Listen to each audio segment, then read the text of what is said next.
denominé la presentación Behavioral Finance, aplicaciones al Consejo de Administración, aunque tiene estos tres grandes componentes. El tema de Behavioral Finance, bueno, primero les quiero platicar un par de historias, una historia muy curiosa, pero eh, el otro día estoy aquí en la universidad y voy caminando por los pasillos de la universidad. Y ya desde hace algún tiempo, por las leyes de la Ciudad de México y del Estado de México, porque tenemos los dos campus, el que está acá en Huixquilucan en el norte y en el sur acá en Álvaro Obregón, y veo en un pasillo a un par de niñas, estas jóvenes, ¿no? Se los pueden imaginar, y jalándole a este vape, ahora el vape como cigarro humo que traen los jóvenes, y veo que esta niña le jala, y la amiga le dice, no, no hagas eso, se lo arrebata de la mano y lo avienta a un bote de basura, siendo que es libre de humo la universidad, andaban ahí en eso, ya saben los chavos. Y de repente oigo que una niña le dice a la otra, oye, es que esto te hace mucho daño. Y dice la otra, bueno, pero ni modo. Y entonces les digo, oigan, no deberían, yo sabes ya la edad, no debería yo de meterme en eso, pero oigan, no deberían. Y me dice, es un autosabotaje, profe. Y entonces esa historia del autosabotaje de los vapes parece que muchas veces tomamos decisiones irracionales y hacemos muchas decisiones irracionales en nuestra vida que sabemos que nos está haciendo mal, pero con mucho gusto las tomamos. La otra historia es que hace poquitito me topo en el Financial Times una nota en el cual hay un gran problema de las apuestas ¿cómo se llama? Ahora con las aplicaciones hay apps, probablemente algunos de los que están aquí, en caliente o en estas cosas que estás viendo el fútbol o estás viendo algún deporte y con tu app le puedes meter algo de dinero.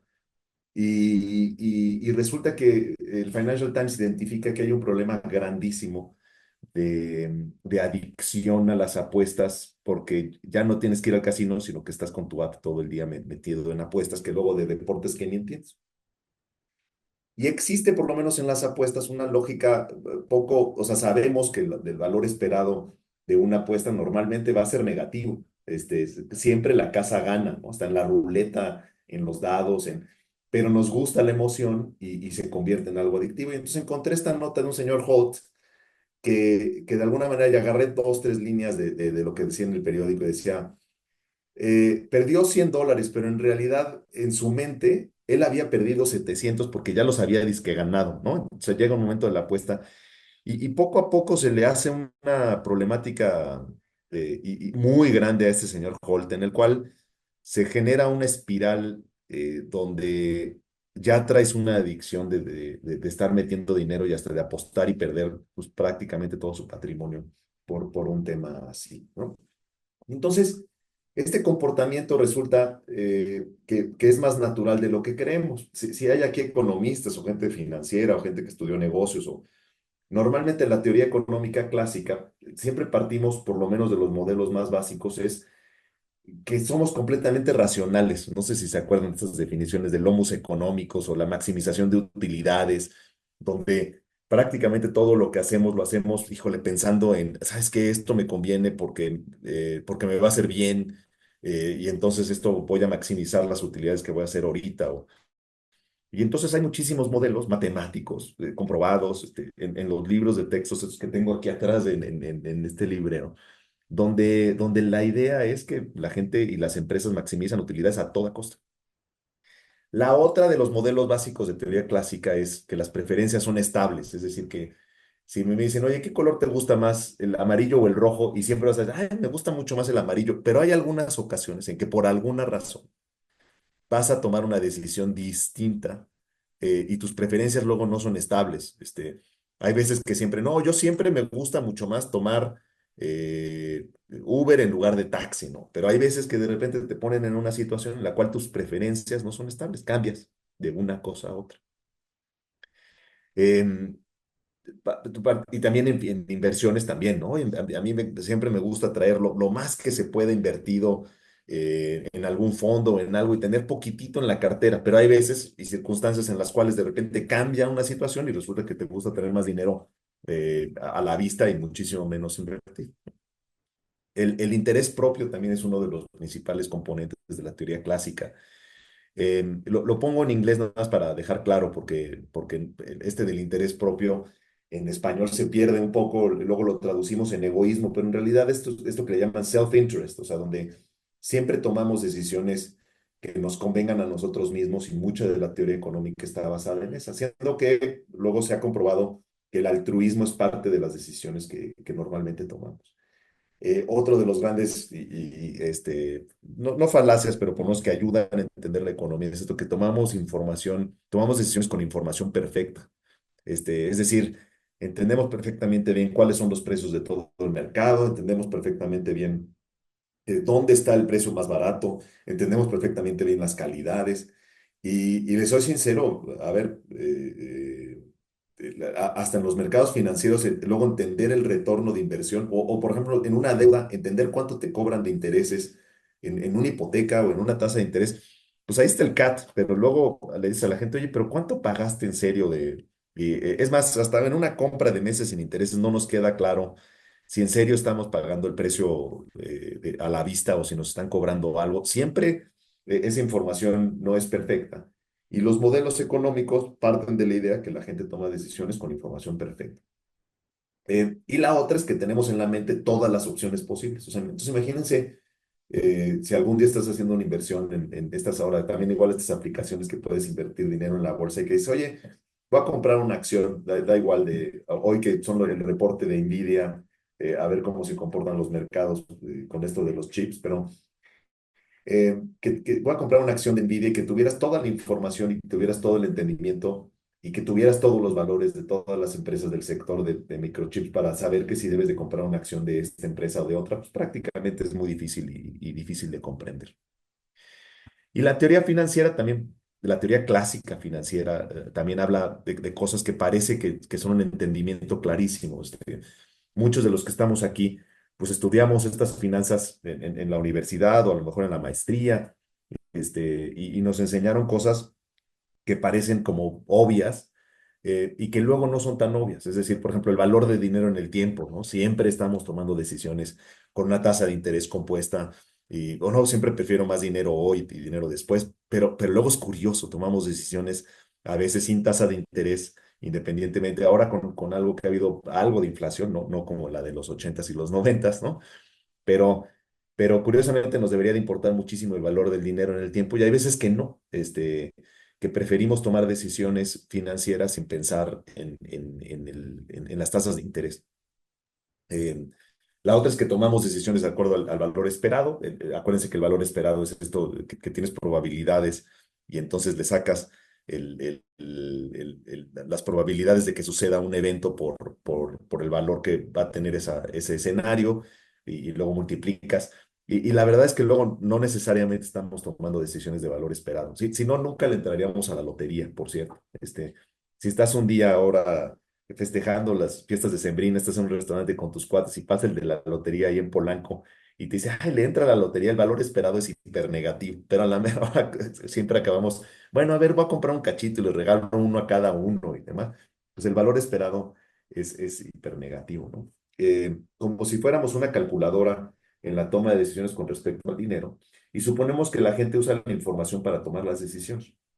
Y muchas veces tomamos decisiones de pura tripa, de puro corazón, de puro sentimiento, y también con el dinero.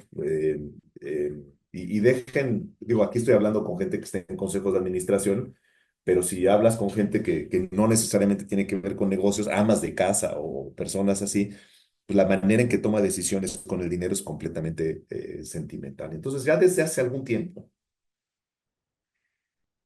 algunos autores empezaron a decir, oye, no, el tema financiero es mucho más un tema de comportamiento psicológico. Y empezaron particularmente autores, digo, por muchos lares y por mucho, pero dentro de los más conocidos, empieza un señor que se llama Kahneman y Tversky, un par de judíos, uno que huye de la Segunda Guerra Mundial en Estados Unidos y otro que efectivamente nace en Israel. Y empiezan a desarrollar todo un tema de herramientas y de escenarios para comprobar que todas estas cosas que platicamos anteriormente de la teoría clásica de la economía y de las finanzas, la gente no toma decisiones así. Y entonces de repente empezaron a hacer escenarios en los cuales explicas por qué la gente toma decisiones irracionales. Estoy poniendo, no sé si logran ver mi cara, pero por no está la pantalla. Hacen unas decisiones irracionales al respecto. eh, y que al final, no sé si sean irracionales o no, ya después de haberme metido a toda esta teoría, pero por lo menos con lo que conocemos en la teoría clásica económica, no empiezan a cambiar. Y luego con el tiempo hay otro par de autores que también han escrito libros, Ornstein y Thaler. Ahorita al final les voy a dar algo de bibliografía para platiquemos un poquito de bibliografía, si alguien quiere meterse un poquito en el tema. Hay varios libros de, de, de lectura general, o sea, que no son, y son de lectura muy cómoda. Si alguien está pensando, oye, ¿qué voy a leer ahora en las vacaciones de diciembre? Y le interesa este tema, ya hay algunos libros bastante interesantes y divertidos al respecto. Y donde dicen, oye, la gente toma decisiones de manera con información imperfecta, con una racionalidad muy limitada, es decir, compramos no con todos los precios del mercado, ni tampoco con el valor esperado, ni tampoco con el valor del dinero en el tiempo, ni tampoco con preferencias estables, y empiezan a comprobar a través de modelos, por cierto, científicamente comprobables, con modelos matemáticos y psicológicos muy fuertes en el cual algo que sucede es que ellos estaban publicando en los journals de psicología, pero de repente lo meten a uno de estos journals académicos súper importantes de economía y empiezan a hacer un revuelo en la teoría económica, donde llaman la atención del mundo de los economistas y empiezan a cambiar la manera en que se ven las finanzas y se ve la economía. Y al final, ahora ya podemos ver, recorro la película, pero ya podemos hablar por ejemplo, del sentimiento del mercado, ¿no? O si hay movimientos en rebaño en los mercados de capitales, donde la gente pues, nada más está viendo qué hace uno para hacer lo otro, ¿no? Ahora, Warren Buffett, por ejemplo, ha sacado mucho dinero del mercado y lo tiene en efectivo. Entonces, pues simplemente haces un tema como, no importa qué decisión sea, pero si Warren Buffett la toma, pues yo también, entonces haces una decisión meramente psicológica, ¿no? Y comprueban estos señores que, por ejemplo, que tomamos decisiones con miedo, a través de tendencias o con enojos. Si estoy enojado, tomo decisiones completamente diferentes a que si estoy contento. Y entonces luego hacen experimentos, por cierto, hacen enojar a gente y luego les dicen cómo construir un portafolio de inversión. Y luego, o al revés, le meten miedo a gente y luego le preguntan cómo hacen portafolios de inversión. Y vas encontrando cómo la gente que tiene miedo o que está enojada o que tiene trastornos psicológicos, por ejemplo, que sufre de ansiedad o de depresión, puede tomar decisiones y empiezan a hacer estudios donde empiezan a encontrar patrones sobre cómo la gente tomamos decisiones meramente psicológicas y no necesariamente hiperracionales en la teoría económica y financiera. Eh, Otra gran modelo y le dedican muchísimo tiempo, particularmente Kahneman y Tversky, a que hacemos muy mal análisis de las estadísticas. Es decir, aunque hayas estudiado estadística, de repente te hacen preguntas y crees tener la razón y con un análisis completamente negativo o análisis muy grave de las estadísticas. ¿Por qué? Porque tenemos sesgos. O sea, normalmente partimos de creencias muy particulares y de ahí luego tomamos decisiones. Hay un ejemplo, por ejemplo, de esos de que tenemos sesgos y hay aplicaciones no nada más en finanzas y economía, por cierto, pero por ejemplo hasta en la atracción y selección de talento.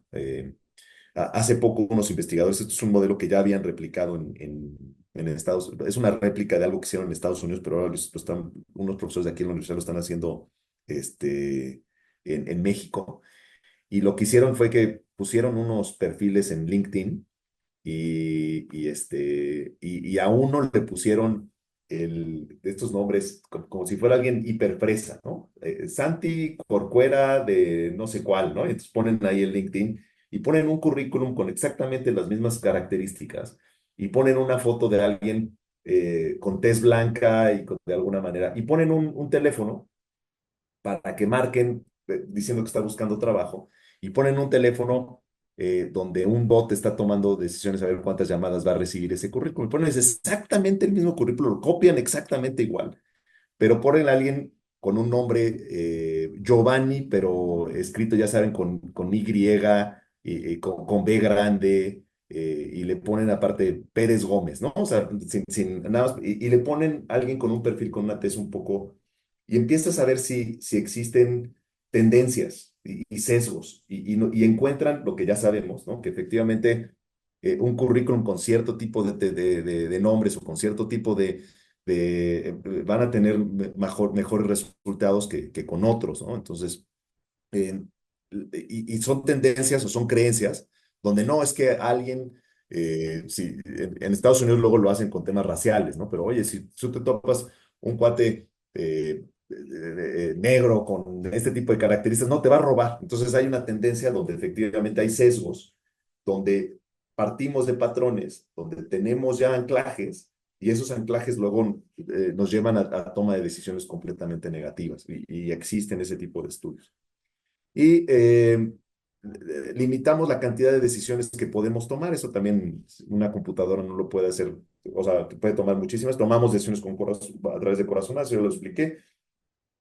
Tenemos diversas tolerancias al riesgo. Eso también es algo este, súper importante en la teoría de las finanzas.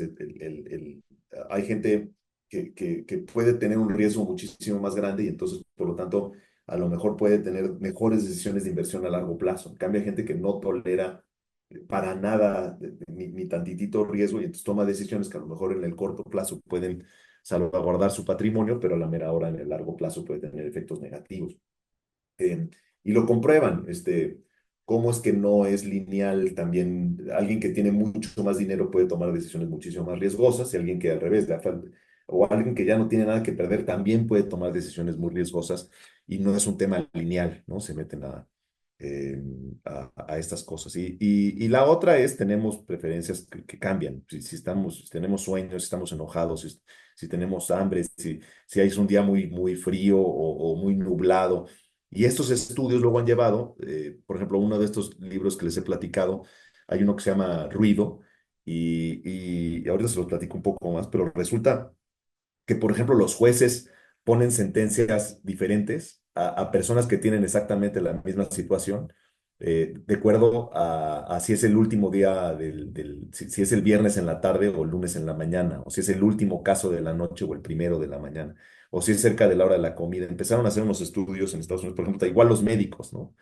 Este, si tu médico ya está cansado en una de esas, te diagnostica otra enfermedad distinta que si lo agarras muy fresco y empezando el día, ¿no? Y entonces, esas decisiones van haciendo efectos negativos y tienen que ver con efectos de psicología.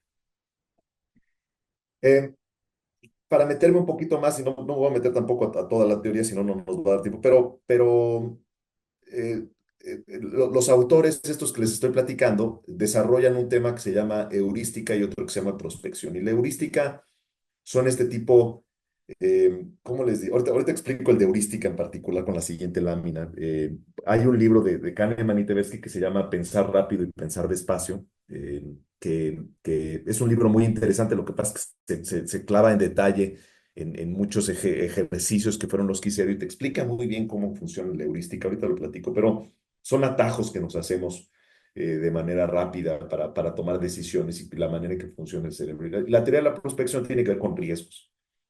Eh, y luego, entonces tenemos esa racionalidad. Ahorita explico un poco más de heurística, pero también tenemos una voluntad limitada. Es decir, sabemos que nos conviene, ¿no? Nos conviene a lo mejor, oye, limitar mi consumo para que luego pueda ahorrar y que yo más en el futuro tenga un poco más de dinero, pero tomamos decisiones, sabemos que, no sé, comerme una bolsa de Doritos a media mañana con una Coca-Cola me va a caer muy mal, pero si voy pasando por la cafetería y veo los Doritos y veo la Coca-Cola, híjole, pues la gran tentación. Y entonces, eh, parece, si fuéramos computadoras o si tuviéramos una racionalidad al 100%, tomaríamos decisiones con una voluntad perfecta. Y la verdad es que siempre tenemos limitaciones. O sea, la procrastinación también, o sea, tenemos algo que hacer. Híjole, y primero nos ponemos a hacer algo que nos gusta más y luego al final dejamos de hacer las cosas en el momento que las teníamos que hacer. Y las hacemos en finanzas y las hacemos en consumo personal, las hacemos en las compras y las hacemos al momento de hacer muchísimas cosas, tomamos decisiones que no necesariamente nos llevan al 100% de voluntad. Y por otro lado, también esto del interés propio, que los economistas decían, oye, nadie actúa, nadie va a regalarle nada a nadie porque todo el mundo, resulta que luego no, tenemos un interés propio limitado y también hay ya toda una parte de la economía que está estudiando por qué la gente, al revés, sí, sí efectivamente ayudamos, sin esperar luego nada a cambio o esperando cosas a cambio, y entonces de repente te habla alguien, oye, ayúdame es más, sin que alguien te pregunte, de repente estás ayudando a una persona y es algo muy común, ¿no? Entonces, un ejemplo clarísimo es, no sé ustedes, pero yo, por lo menos uno en casa de mi mamá, si llega una de mis sobrinas vendiendo estos chocolates que saben bastante mal, pero que es para ayudar a las monjitas del colegio, no sé qué, ahí voy y le compro chocolates caros, malos, rápidamente o si me van, o llegan con una rifa, oye, ahora hay que comprar una rifa. Yo sé que el valor, las loterías es el impuesto de los tontos, le llaman, ¿no? Es decir, vas a poner dinero dizque esperando que vas a ganar algo, pero el valor esperado es negativo al 100%. Pero si llega una de mis sobrinas y me dice, oye, cómprame un boleto de lotería, lo hago. Si estoy ahí con mis cuates del tenis en el club y llega alguien, oye, estoy vendiendo boletos de una rifa para ayudar, ahí voy y le entro, ¿no? Sabiendo que el valor esperado es negativo pero de alguna manera siempre estábamos dispuestos a ayudar a los demás. Entonces, no, este tema psicológico no nada más es para cosas negativas, sino que también somos irracionales también para cosas positivas y es una parte de la vida humana y cotidiana. Esta lo saqué de una lectura de esas que tiene el Harvard Business Review, de Krausky y Baxter, pero que explican un poco más lo que hacen Tversky y Kahneman al respecto de esto de pensar rápido y pensar despacio. Y te explican un poquito más el tema psicológico y es bien importante entenderlo, ¿no? Entonces, normalmente fíjense cómo está casi, nosotros tomamos millones de decisiones para funcionar. Es decir, hoy en la mañana ya tomaste muchísimas decisiones. ¿A qué hora pusiste la alarma? ¿A qué hora te levantaste? Si te levantaste inmediatamente, te quedaste tus 5 minutos más. Si brincaste en la cama y luego te bañaste, y luego si te rasuraste, no te rasuraste, si pintaste. Hiciste millones de qué ropa te pusiste, cómo te la pusiste, en qué orden te la pusiste. Este, luego, qué desayunaste, si tomaste jugo, si no, no sé cuál. O sea, ya llevamos a las 8 de la mañana, no sé cuántos cientos de decisiones que tomamos. Y normalmente nuestro cerebro funciona en automático porque no le tomamos mucha. Si imagínense que tomáramos decisiones completamente concienzudas, para ver los calcetines que me pongo, ¿no? Y que voy a sacar todos los calcetines negros que tengo y cuáles son los que de acuerdo al día de hoy me debo de poner. Pues no, saqué los primeros que estaban en el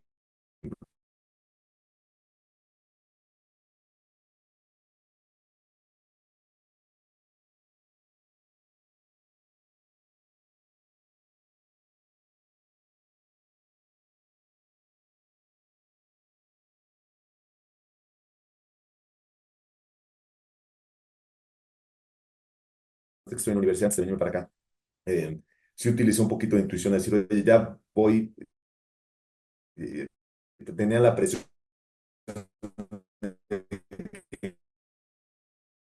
que no miré por esta ruta o por esta otra ruta, pago el tag o no pago el tag, o sea, de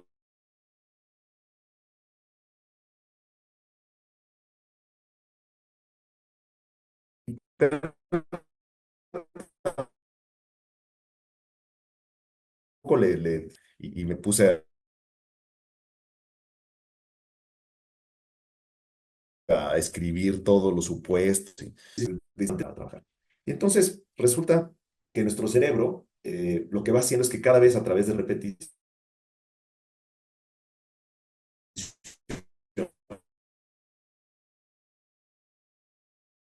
y a través de,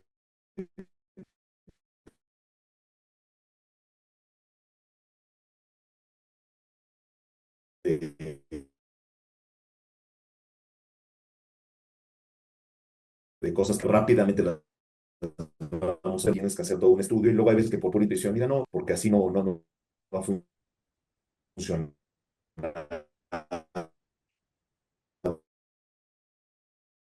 No hay. Un ejemplo muy sencillo de esto es, por ejemplo, si yo a ver, hagan conmigo el ejercicio muy sencillo, pero ¿cuánto es? 6 por 5. Tu cabeza luego le va, pues 30, y ya está, ¿no? Pero si te digo, oye, ¿cuánto es 50 por 326? ¿No? Entonces, híjole, espérate, ¿cuánto es? Entonces, o agarro la calculadora o me tengo que poner con una pluma. El cerebro se atora. Si yo te digo, oye, ¿cuánto es 50 por 326? Tienes que, y si te digo, oye, es un aproximado de 15,000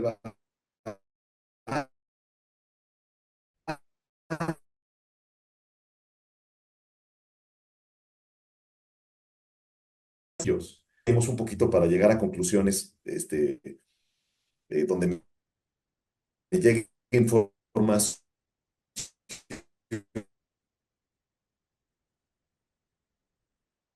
y hago atajos. Pero eso, les pongo ejemplos de atajos, pero cuando yo veo algo de descuento, luego me acerco a la tienda para ver, ¿no? Y luego, hasta el 60% de descuento. Digo, ah, qué buena onda, voy para allá. Y cuando llego resulta que el descuento del 60% nada más era en un artículo que está rompado en la esquina y que el resto, pero ya me hicieron meterme a la tienda, ¿no? El cerebro humano, a través de esa heurística, de esos atajos que hacemos para poder, aparte, funcionar, eh, cae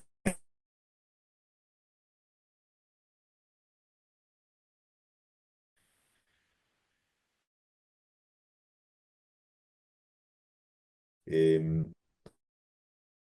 donde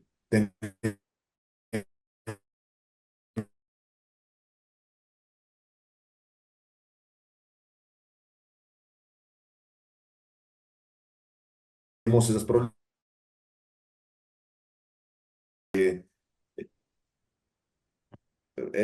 A través de estos, eh,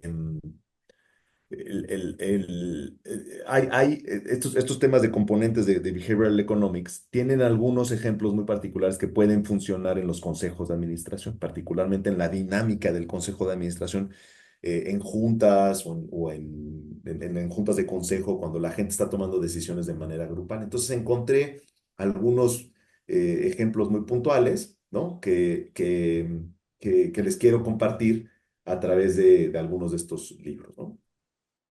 Entonces, miren, primero hay un libro que se llama Noise, eh,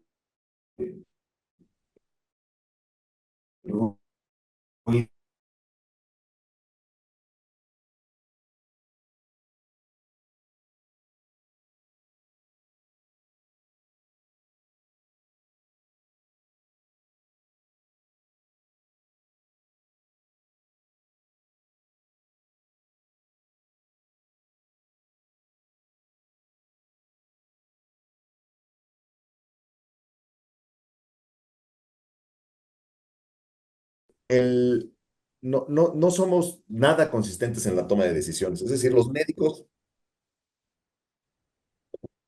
cuando un médico, y lo guiado además, es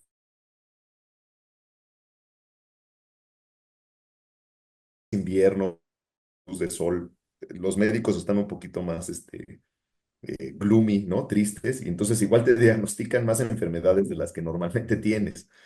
O si vas el último, dices, voy a ir al el último, y resulta que si el médico se tiene que ir, no te va a hacer el diagnóstico completo rápido, sino que tiene prisa y entonces a lo mejor, si te toca la cita muy pecado a la comida, igual ya tiene hambre y como está de malas, toma. Y también en los tratamientos, el mismo médico recomienda tratamientos distintos a distintas personas en distintos momentos de una situación. Lo de los jueces es tremendo, ¿no? Lo que encuentran estos señores es que la manera en que juzgan y luego cómo castigan y luego cuántos años o cuánto dinero de años de cárcel o cuánto dinero de fianza le ponen a una persona con respecto a otra, también varía y varía de acuerdo al día, a la hora, a la temporada del año. Y entonces se encuentran casos igualitos con decisiones o con resultados completamente diferentes. Otro ejemplo también clarísimo son en las empresas, los errores en pronósticos de ventas, ¿no? Igual, siempre hacemos proyecciones en ventas que no necesariamente se van a tardar. Y luego la última, esta que ya les platiqué un poquito, en la selección de currículums y también en entrevistas. Uno inicia con un anclaje cuando ve a una persona y a lo mejor toma decisiones y luego de ahí sacarla de la primera, de la primera impresión.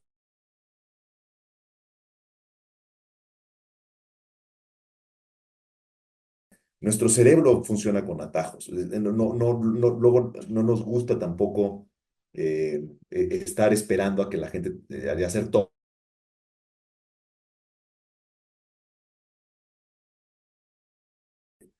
El primero que me gustó es casi, casi que es el que se va a quedar, o luego ya estoy clavadísimo en esto, ¿no? Entonces, en las juntas corporativas también y anclajes, hay una parte bastante interesante en este libro que narra cómo cuando hay en una reunión, en una junta, varias personas, luego el primero que habla, oigan, ¿qué opinan de este caso? O sea, vamos a resolver un tema de ética que pasó adentro de la organización y a ver qué podemos. El primero que habla genera un anclaje. Y luego el resto empieza a, a secundar o no se va más allá o mucho más lejos de lo que debería de irse las decisiones. ¿Sí? Entonces, em, existen en las juntas corporativas anclajes muy particulares, pues, particularmente del primero que habla o el primero el que dé el primer golpe en la conversación. Y de ahí luego se genera estas cosas. La otra es un tema de mejora continua versus innovación, ¿no?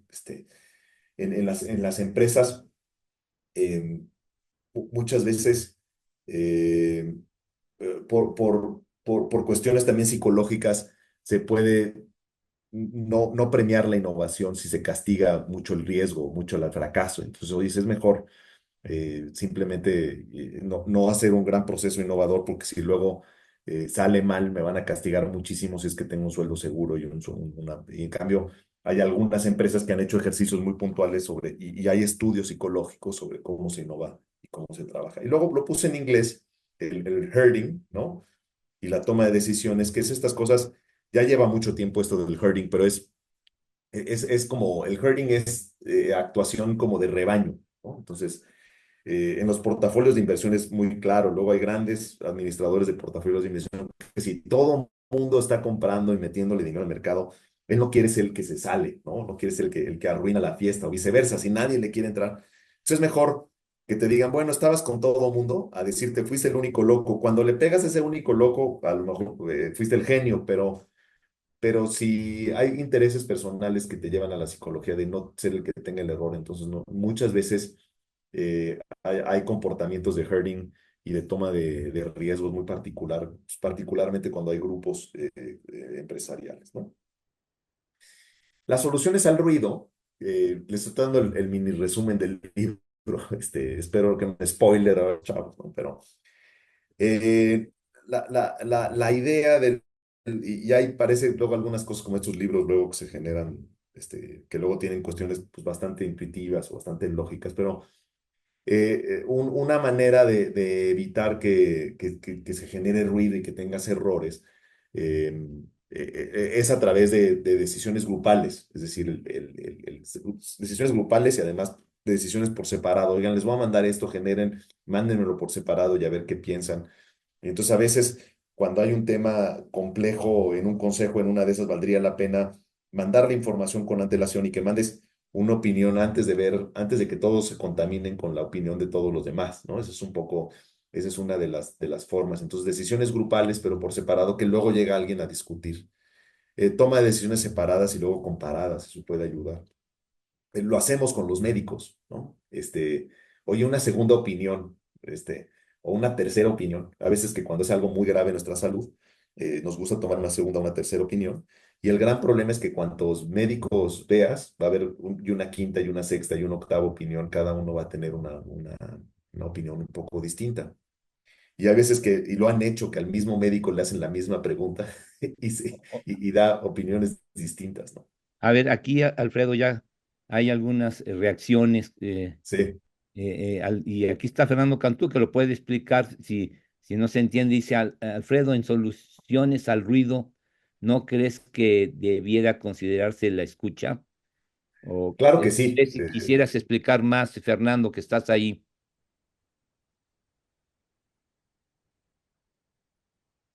Perdón, Bueno, tenía el audio apagado. Este, de alguna manera, estas tomas, muchas veces estas tomas de decisiones que hacemos sin pensar mucho, se pueden ver influenciadas cuando platicas con alguien, cuando claro, escuchas con alguien, ¿verdad? Y yo creo que esto es muy importante aquí como solución al ruido. Vamos a platicar, cuate. O sea, que haya esa disposición, esa actitud de vamos a escuchar, ¿no? ¿Cuántas veces llegamos convencidos de algo y en el minuto en el que alguien más en la mesa dice otra cosa, a lo mejor ni es ni la otra cosa ni lo que uno no pensaba, pero sí algo mejor de que resulta en una toma de decisiones grupal? O sea, antes de la decisión grupal, yo creo que hay que saber escuchar. estoy de acuerdo. Y mira, Fernando, ese es justo el tema o uno de los componentes de este libro, ¿no? Que es que como nuestro cerebro hace estos temas de heurística, ¿no? De hacer atajos rápidos y hay veces que alguien que ya se ha enfrentado varias veces a una situación particular, y digo, puede ser cualquiera en un consejo de administración, una situación financiera o de flujo, o de nuevo un tema ético con alguien del equipo directivo, y entonces luego hacemos un atajo y lo queremos como, ya, esto. Y resulta que alguien ha tenido una experiencia completamente diferente. Aunque el libro no lo trae porque no habla del consejo ni de la dinámica de los consejos, parte del valor agregado de un consejo de administración en una empresa es acompañar a ese CEO, porque si no el CEO podría tener un montón de ruido y estar tomando decisiones distintas en momentos distintos. Y la idea es ese acompañamiento que tiene que pasar y esa escucha activa, pues tiene que ser, si no, si ya vas con una idea cerrada, ¿y quién te dice, no? De nuevo, lo que estaba diciendo ahorita al final, hay veces que nosotros mismos tomamos decisiones distintas.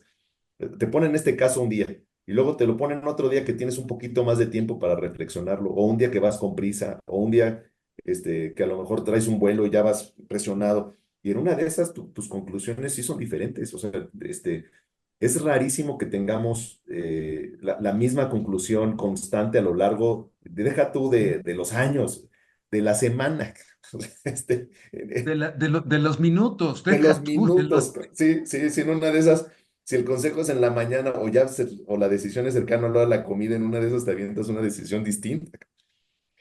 Sí, Y de acuerdo, de acuerdo. sí, y la escucha es importantísima, pero también la disposición a tratar de cambiar, porque también, eh, eh, de nuevo, es que luego, ¿cómo te diré? Al estar en los consejos o también en los puestos directivos, en la alta dirección de la empresa, luego nos sentimos como ungidos, como grandes superhéroes que tenemos, que somos los que tomamos la información. Luego te sorprendes que llega alguien más y te hace un par de preguntas y dices, espérate, a lo mejor estoy equivocado, ¿no? O no tengo toda la información, ¿no? Entonces eso cambia, digamos, y es bien importante esa actuación. Eh, eh, la otra, y hay una metodología aquí de resistirse a intuiciones prematuras, ¿no? Esa es un poquito no brinques rápidamente a la conclusión, sino que trata de entender el problema, trata otra de las soluciones es esta de uso de reglas o secuencias o algoritmos. Ponen el ejemplo en el libro de, todos sabemos que cuando nace un bebé ahora ya hay una tablita que los médicos tienen que hacer un check-up rápidamente de una tablita, ¿no? Oye, respira, tiene ritmo cardíaco, lloró el niño, o sea, como cuatro o cinco cosas que parecen hiper obvias, pero que antes con el estrés del parto luego no lo checaban y entonces resulta que luego había ciertos errores entonces un checklist luego puede ayudar a resolver luego estos problemas de ruido o de errores en la toma de decisiones a lo largo del tiempo. o secuencias, ¿no? Es decir, primero hacemos esto, luego hacemos esto, y luego al final regresamos a una solución. Eh, una forma de verlo ahora con todo lo de la información computacional tiene que ver con, un ejemplo sencillo es con los logaritmos, ¿no? Es decir, podrías tomar un logaritmo para que analice cierta información y luego de ahí ya con esa información podemos tomar una decisión. Claro, si el logaritmo está mal diseñado o tiene sesgos, de nuevo, igual luego acabamos tomando decisiones sesgadas. Es decir, si tú al logaritmo le diseñas de, oye, pues escógeme a gente que no tenga nombres mal escritos, que no se vean Giovanni con J y que, no, que tengan faltas de ortografía, pues ya estamos generando también un sesgos en particular que lo busquen. Y la otra es el uso de inteligencia artificial. Los médicos lo están utilizando y se dice que a lo mejor los jueces también deberían de usarlo o otro tipo de cosas donde te resuelvan y te digieran un poco más información muy compleja para que puedas tomar una decisión. Otro libro completamente distinto, este ya es un libro más viejito, se llama Notch. También lo tengo aquí. Es que hace poquito andaba escribiendo este capítulo, pero este de Notch. Este es y me cayó otro que lo tengo ahí en el librero que se llama Misbehave. Portarse mal se traduce en español. Portarse mal se refieren, yo creo que efectivamente no lo he leído, pero... Y el de Notch lo que dice es eh, que entendiendo, esto para los consejos a mí se me hace importantísimo, eh, que de alguna manera la gente necesita como pequeños, Notch se traduce como pequeño empujón, como pequeño incentivo, que tú incentives a alguien a que tome una decisión en particular. Y la hipótesis o la tesis de estos señores de Notch, de Thaler y Sonstein, es que de repente tiene que haber algunas intervenciones para que la gente tome decisiones correctas. Un poquito como el dicho en mexicano que la ocasión hace al ladrón, ¿no? Pues entonces no hagas ocasiones, sino que pon para que la gente tome las decisiones correctas. Este tema de Notch, la idea es que tú puedes construir arquitecturas para que la gente tome decisiones que le convengan y que evites la falta de voluntad, la irracionalidad, o sea, para que de alguna manera generes arquitecturas. Ya ven que los arquitectos luego sueñan mecanismos para que, pues caminas por aquí, la gente entonces yo lo voy a guiar a que se vaya hacia esa parte de allá. Los abogados también diseñan laberintos donde te empujan a que tomes decisiones particulares de acuerdo a los incentivos que existen. Y entonces, en temas financieros, puse un ejemplo de esto de Notch, porque en el consejo luego sí puedes tomar decisiones arquitectónicas particularmente en la autorización de la estrategia, para hacer que la empresa vaya hacia un lado o vaya hacia el otro, que la gente de la empresa vaya hacia un lado o vaya hacia el otro. Particularmente los que están en comités de prácticas societarias, en las evaluaciones del equipo directivo y en la estructura de bonos.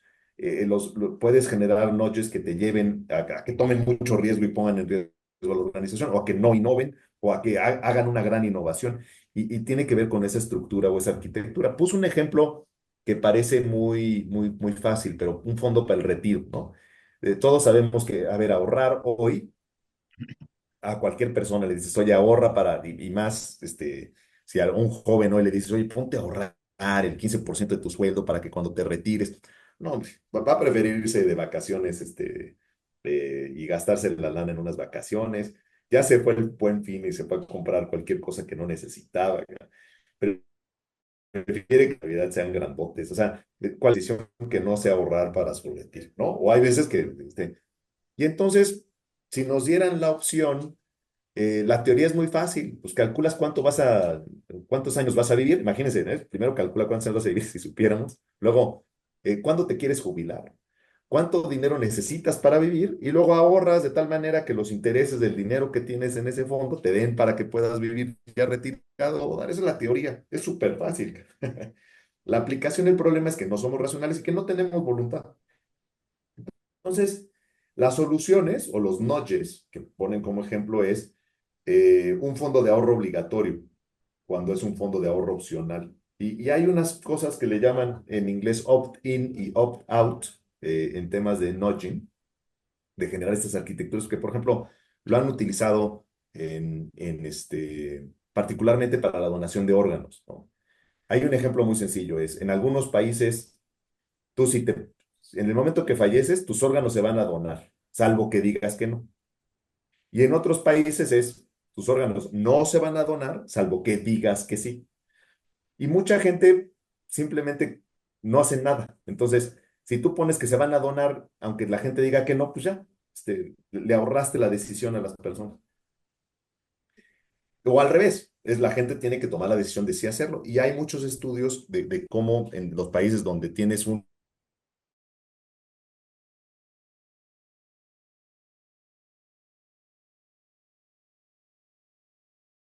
la empresa te va a ahorrar tanto dinero, salvo que tú quieras que te depositen más dinero. Y la gente normal, bueno, ya, no voy a ir a Capital Humano a hacer el trámite. A diferencia de al revés, si quieres, te puedes acercar y nosotros te hacemos este servicio. La gente tampoco va a hacer nada. La gente es decidiosa, procrastina. Y entonces, de alguna manera, puedes hacer arquitecturas. Los afores, cuando se diseñaron, prácticamente se diseñó que a fuerza tenías que pagar independiente, porque siempre preferiría siempre el dinero líquido en ese momento. Probablemente se debieron haber, ahora se sabe que tiene que ser un mayor componente del ahorro más grande del porcentaje de sueldos, pero, pero es una forma de notching, ¿sí? Que el ahorro sea automático, también hay mucha lectura y mucho en educar a la gente, en generar la preocupación para que sea un poquito más racional o psicológicamente, o poner incentivos fiscales, es decir, poner en las organizaciones, puse este ejemplo del retiro porque es muy claro, pero en realidad se puede hacer para otro tipo de cosas, ¿no? Se puede utilizar en la empresa cuando se quiere en los equipos de ventas siempre es una gran discusión el ponerse a pelear, oye, ¿cómo le hacemos para que la gente efectivamente sí tenga, ¿no? Y entonces nos toca ser los arquitectos que incentivan a las personas a tomar una decisión o no. Entonces, ahí es muy importante, hay de esos conceptos de nudging en el Consejo de Administración se me hace súper importante. Así paso como al tercer, al tercer parte de la plática.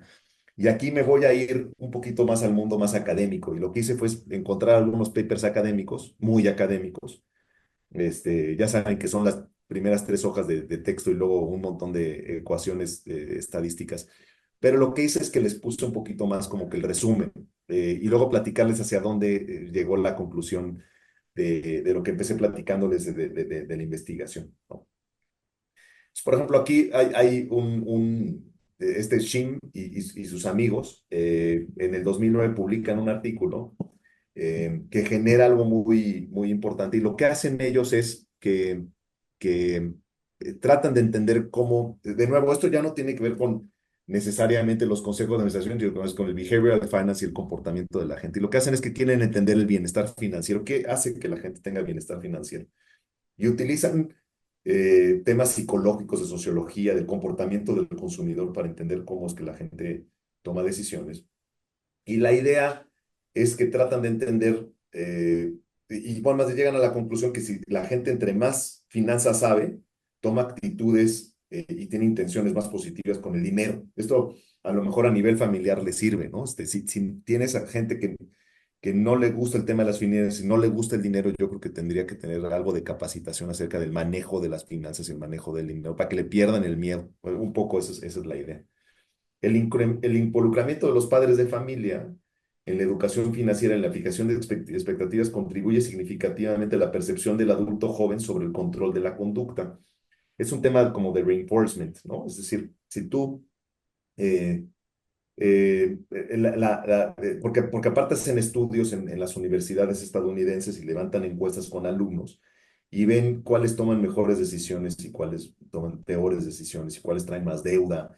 Y normalmente si sus papás les platicaron y les enseñaron finanzas y aparte les ponen metas de, oye, mijo, pues para cuando llegues a tienes que tener algún tipo de ahorro o algún tipo de esto o reducir tu deuda, porque en Estados Unidos acuérdense que la deuda en la educación es grandísimo. Entonces, también cómo manejan la deuda y cómo se van generando los intereses. A mayor conocimiento de las finanzas y una mejor conducción lleva a mayores niveles de bienestar financiero.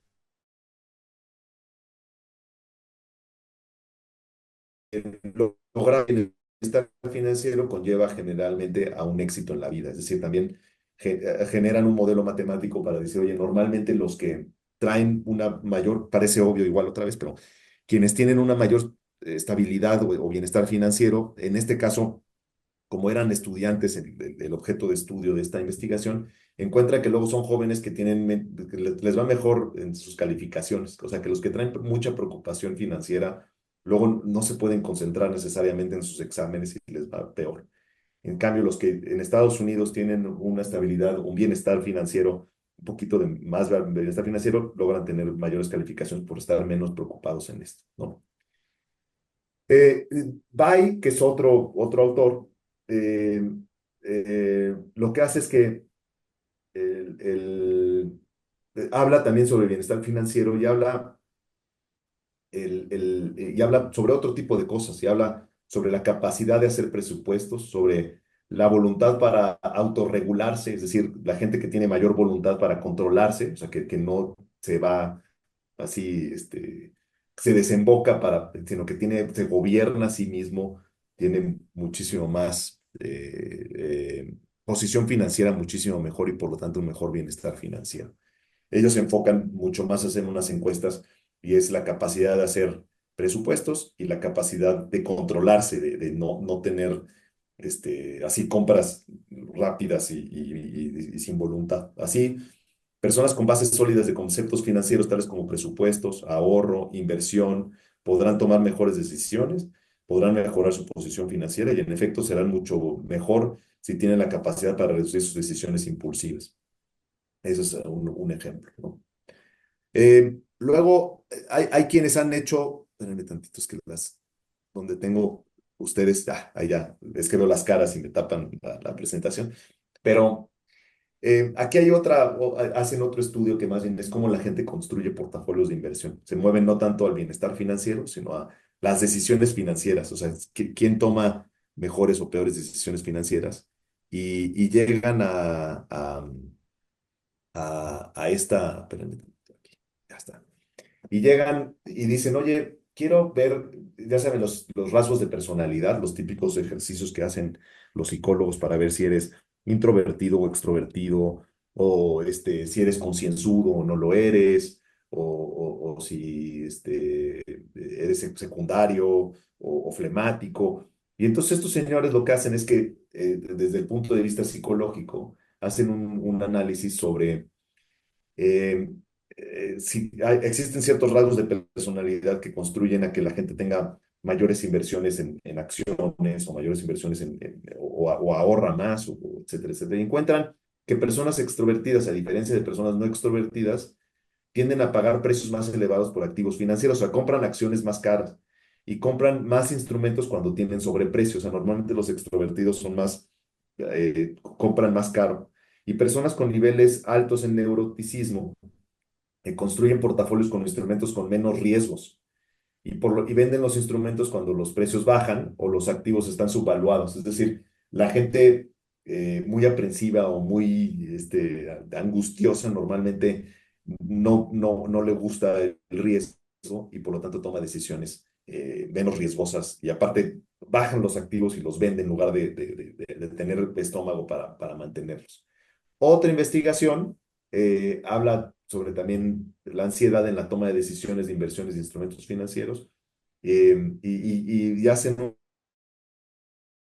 los individuos, mientras que la ansiedad incentiva a los individuos a evitar inversiones. O sea, lo que hacen estos cuates es que le hacen unos experimentos psicológicos, pero primero los acciones o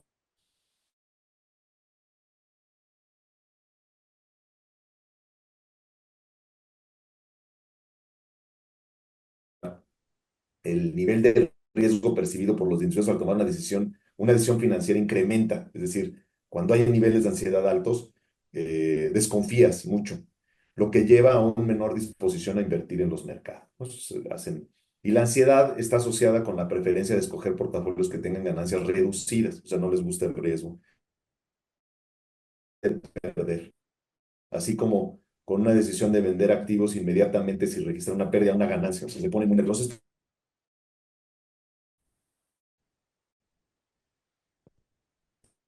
Eh, eh, este se me hizo interesante para hablar con consejeros de administración de los rasgos de personalidad del director general y el valor de la acción de la empresa, ¿no? Entonces, este paper lo que hace es que ve la probabilidad de una adquisición corporativa se asocia positivamente con que el CEO sea extrovertido o demasiado confiado.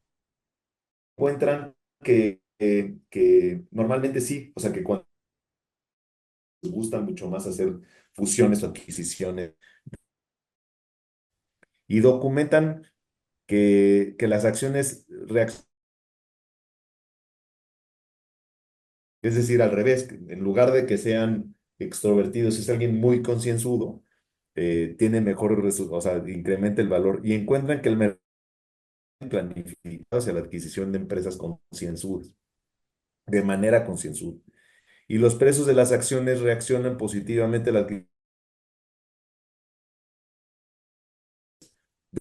racha de desempeño corporativo, es decir, le creen más a los CEOs más concienzudos que a los extrovertidos. Y por último les platico este paper que en realidad fue lo que provocó que Emilio me en 5 minutos, pero lo que hicimos fue, levantamos una encuesta hace rato donde consejeros de administración, gente que estás en algún consejo, si decías que no, ya no te dejaba avanzar el cuestionario. Y sí, sí, prácticamente te dejaba seguir de instrumentos muy particulares de ansiedad financiera, o sea, de efectos socialmente responsables sobre los rasgos de personalidad que tienen que tiene cómo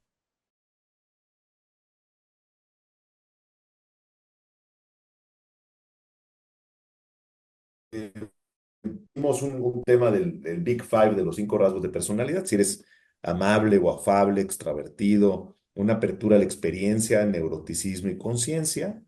Luego la autoeficacia es una de las variables, otro instrumento. eh, o sea, cómo aprendes a aprender, si aprendes de las demás personas fácilmente o no. Si una persuasión verbal a alguien que te motiva te hace que seas más efectivo. Y un tema de un estado psicológico, es decir, si estás en buen estado aprendes más fácil. Y esto que les platicaba, ¿no? Nos contestaron de los consejos, y aparte va en línea de lo que se sabe de los consejos de administración. El 90% fueron hombres, el 10% fueron mujeres. El promedio de edad fueron 57 años, el 72% tenía estudios. La administración normalmente era gente que había estado ya mucho tiempo en los consejos. Marca un tema estadístico sobre la permanencia de las personas en los consejos de administración. Queda claro, bueno, algo y puse esta nota al pie para hacerles saber que normalmente estas encuestas mandas la información y luego lo haces a través de un SurveyMonkey muy general que luego no te permite identificar quién lo contestó. Entonces, como investigadores, luego no tenemos los datos personales de cada quien, sino que más bien pues individual, digámoslo, o sea, se hace grupal y luego ya haces un análisis estadístico, no tienes las informaciones particulares. Y corremos este modelo donde la ansiedad financiera, que tiene una serie de componentes o de ítems, y luego la autoeficacia financiera y el duro efecto que tenía en la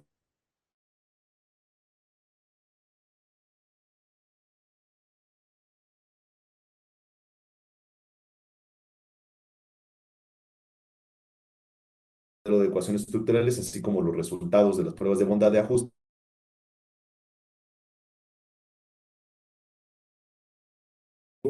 variable de ansiedad financiera. ¿En qué andamos, no? Digo, primero en sacar la tesis, pero con estos profesores investigadores andamos todavía queriendo hacer más estudios acerca de los consejos de administración, ¿no? Analizar el perfil de los consejeros independientes y su comportamiento financiero, analizar la composición de un consejo de administración y su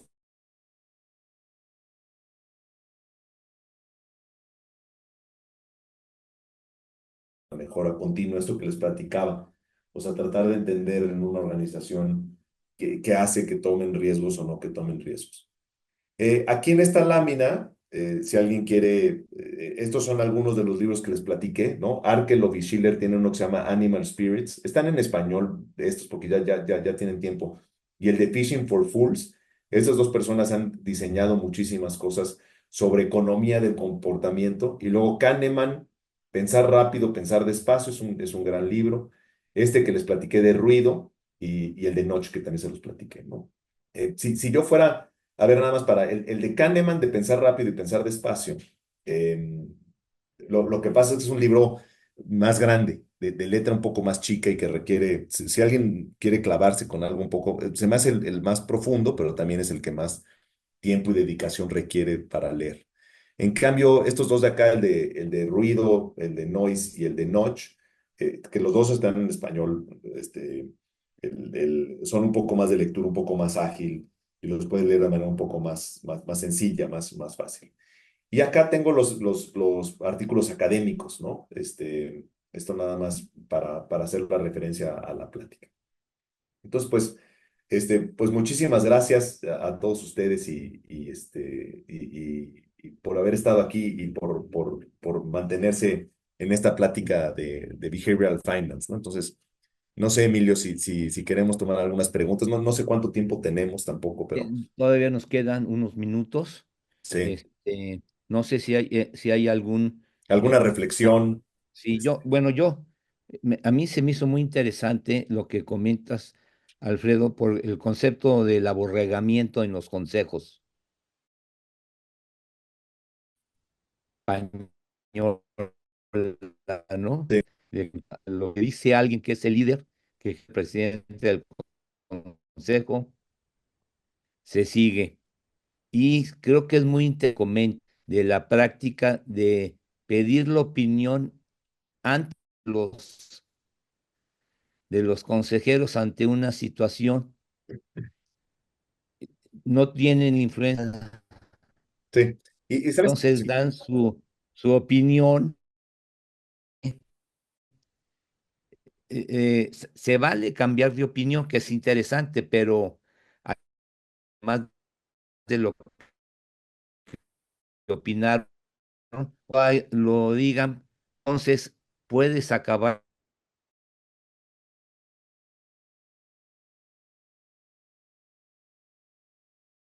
juicios de valor, que por qué pensó así, no quiere decir que no pueda cambiar, pero que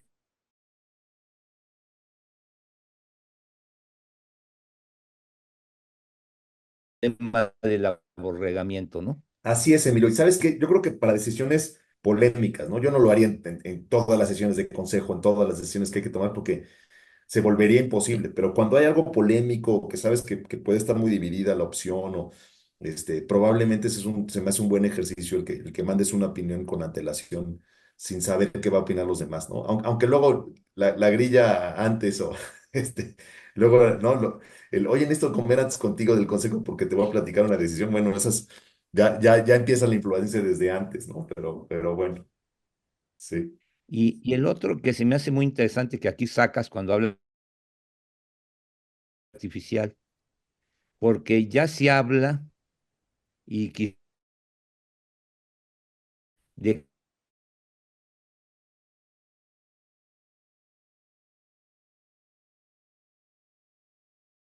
un tema, como alguien que pudiera estar ahí, no sé cómo lo ven, y aquí artificial, no sé qué opinas tú, y si hay Mira, alguien que quiere opinar al respecto. es que ahí, Emilio, por lo menos ahorita, con los profesores,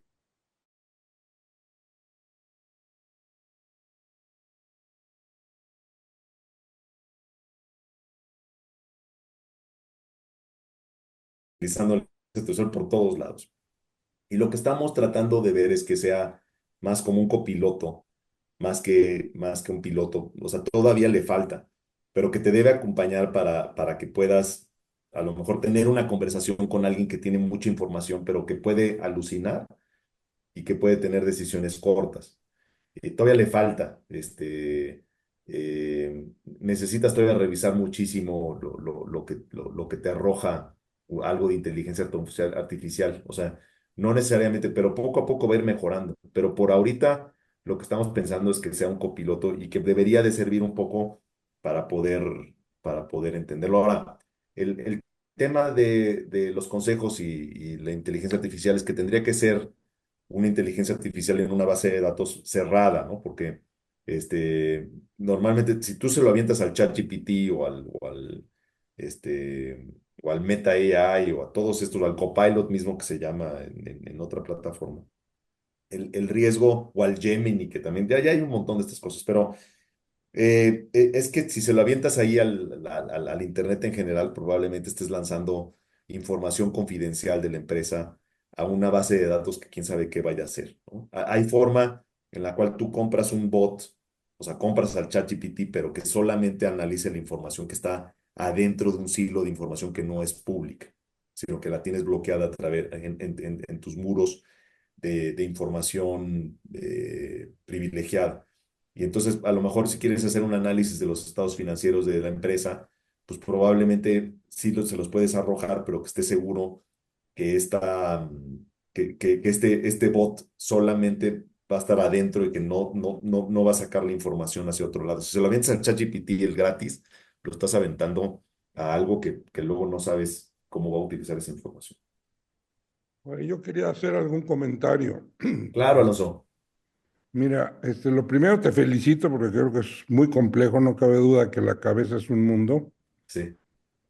También creo que, no sé, a mí me cuesta trabajo de repente analizar o pensar que la mentalidad financiera tiene mucho que ver con la educación por, diría yo, no sé si es raza humana o país.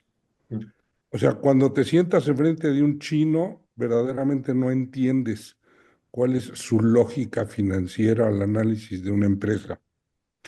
Y aplican muchísimo la psicología de la que hablas tú. O sea, te sientan de tal manera que ellos están estorbando la puerta de la sala de juntas, te ponen un cuadro estridente enfrente para hacerte enojar. O sea, cosas verdaderamente impresionantes que cuando las analizas son brutales. Y por el otro lado tienes, por ejemplo, a un inglés que te dice es más importante el proceso que el resultado. O sea, go by the book, ¿no? Y punto, ¿no? Y Sí, olvídate, el resultado será positivo si el cuate que diseñó el proceso lo hizo correctamente, ¿no? sí. Por último, comentarte que sí he visto la aplicación de la inteligencia artificial, pero aquí el tema más importante es qué le preguntas. O sea, la pregunta que le haces a la inteligencia artificial es más importante o sea, que nada, porque cuesta trabajo entenderla y entonces cuesta trabajo hacer una pregunta que realmente te vaya a aportar un resultado que sea práctico y usable. Así es. El framing que le llaman, ¿no? Es decir, cómo enmarcas a que tome un rol esa inteligencia artificial, ¿no? Pues, ¿qué pregunta le haces? O sea, ¿qué le Sí. pides? O sea, Pero además, ¿cómo lo enmarcas, no? Por ejemplo, empezamos aquí a cachar a los chavos, Alonso, porque utilizaba palabras, el ChatGPT en los trabajos que rápidamente te das cuenta que no era el lenguaje de un chavo de 18 claro, años. sí, Pero ahora claro. lo que hacen estos canijos es que ponen, imagínate que eres un joven universitario de la Ciudad de México, de una universidad privada, con un lenguaje de este sector, ¿no? Ahora escríbeme una tarea y entonces también el cómo enmarcas la inteligencia artificial. Porque antes lo hacían, conviértete en un experto de microeconomía y hazme un análisis del mercado de no sé qué, salían unas cosas que es eso, oye, pues tú no pudiste. Y ahora hasta hace el framing de la inteligencia artificial y luego la pregunta es toda una ciencia. Y hay Sí, gente que se está especializando en eso. Digo, físicamente me ha tocado estar de mí mucho, aconsejar mucho de que si un reporte o un análisis no te mueve a tomar una acción, no sirve Claro, para nada el reporte, ¿no? Entonces, a la hora que tú le preguntas a algo, tiene que responderte algo que te va a mover a hacer una acción sin cierto. son análisis tontos o que no Que no sirven sirven para para nada, nada, estoy de ¿no? acuerdo contigo. Pero va aprendiendo esta cosa rápido entonces, No, sí. y sí, y se tienen que Sí, no, bueno, al retirar revés, algunas encantado. personas. Gracias. Si alguien Tenemos, tiene que salir tenemos corriendo. algunos minutos más, ¿alguna pregunta más? ¿O alguien? No. Bueno, no sé, aquí está. Gracias, Adelante, Emilio. Qué gusto Berta. saludarlos. Buenos días. Alfred, hace muchos años en el sur y hace poquito en la del norte. Qué gusto. Sí, así. Súper amena y clara tu aportación y tu plática. Muchas gracias.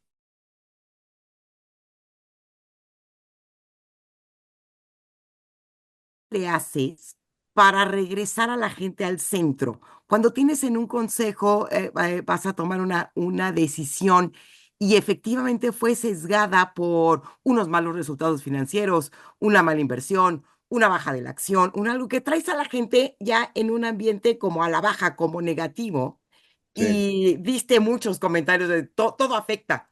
El clima, el estado de ánimo, el horario, en qué momento puedes tomar esas decisiones o debes de tomar esas decisiones. ¿Qué podríamos hacer para regresar a un centro a la gente? ¿Qué tips nos podrías dar? híjole. Es una... ¡Híjole! Sí, ¿sabes qué? Digo, porque a ver, deje regreso un poco. Hay veces que las organizaciones tienen que tomar decisiones para subsistir y pensar en el largo plazo. O por lo menos en ese escenario sombrío que planteaste, Berta, así de, no, ya hay momentos en los cuales un resultado financiero que no da, pues no da, ¿no? Esa es la verdad. Pero las organizaciones que perduran, em, como que mi lectura es que luego la gente que se queda, si se queda muy achicopalada, sí necesitas volverla a motivar. Y entonces, si quieres que luego su organización no caiga en una espiral negativa, sí necesitas hacer grandes incentivos de motivación. Y de nuevo, yo no soy experto en esto, pero he escuchado a gente de capital humano, donde efectivamente la motivación de la gente no siempre es monetaria. Hay veces, luego hay unos estudios académicos que hasta el metraje, cuántos metros cuadrados tiene tu oficina es más importante que luego un incremento salarial de no sé qué. Y ahora, por lo menos en estas generaciones, veo que las organizaciones sí se están preocupando, particularmente de millennials para abajo en temas y sí están poniendo a la persona al centro, es decir, si hay una grave, a raíz de la pandemia y no sé si está sobrediagnosticado o no, pero temas de ansiedad, de depresión, de temas psicológicos sobre los grupos organizacionales, y hay una por lo menos una tendencia de tratar de entender a que la gente esté motivada positivamente y que no necesariamente es pura lana, sino que luego a lo mejor puede ser un horario flexible, un día de home office o una tarde tal o unos días y eso motiva y los detonadores de motivación de las personas pueden ser muy distintos y que no nada más tienen que ser monetarios. Entonces, planteando este escenario que tú pusiste como muy, muy así, con una tormenta muy grande, oye, cuando hay momentos negativos muy difíciles, el pensar en la gente se me hace clave si es que quieres que la organización no se vaya en esa espiral negativa, porque lo peor que puedes tener es gente autosaboteando la organización para que se vaya todavía peor. Y pensar en ellos, y en pensar en, oye, pues sí tengo que hacer un recorte, pero a la gente que se queda la tengo que motivar y que no necesariamente es lana, creo que se me hace algo muy valioso, ¿no? Sí, pero Gracias. es una gran pregunta la que pones porque sí, y sí, el tema de capital humano es importantísimo. Muy bien, vamos a dejar aquí ya por tiempo, Alfredo, agradecerte tu participación. Vamos a contar con tu presentación. Sí, Y me la envías, yo me encargo de hacerla, que se tenga para todos. Y sí. agradecerte que hayas estado con nosotros.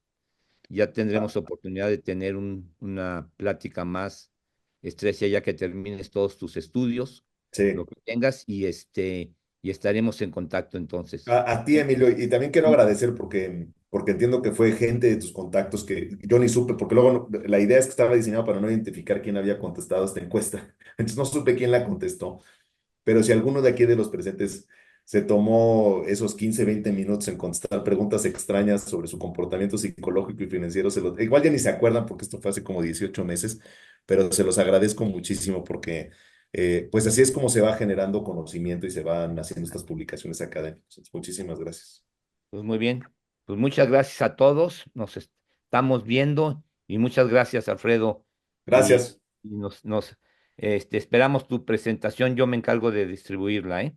Bien, Encantado. hasta Gracias y luego, mucho Alfredo, gusto. gracias. Bye, que les Hasta vaya Bye. muy Luego, bien. buenos gracias, hasta días. Hasta luego luego. todos. Buen día, Gracias. buen día. Bye. Buen día, Bye. gracias. Bye. Chao.